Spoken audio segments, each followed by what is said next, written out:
P24 news Gujarat. Surat શહેરના ભેસ્તાન વિસ્તારનો બનાવ।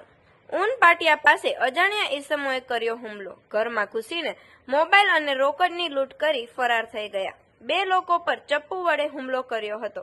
પોલીસે આગળની તપાસ હાથ ધરી છે।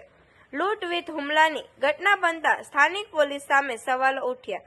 ઈજાગ્રસ્તને સારવાર અર્થે હોસ્પિટલમાં ખસેડવામાં આવ્યા છે।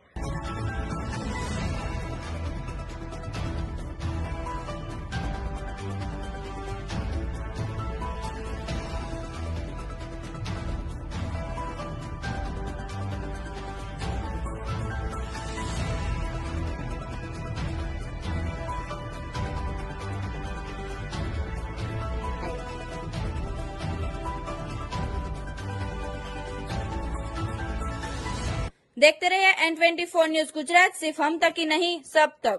આવા અવનવા સમાચાર જોવા માટે જોતા રહો P24 ન્યૂઝ ગુજરાત।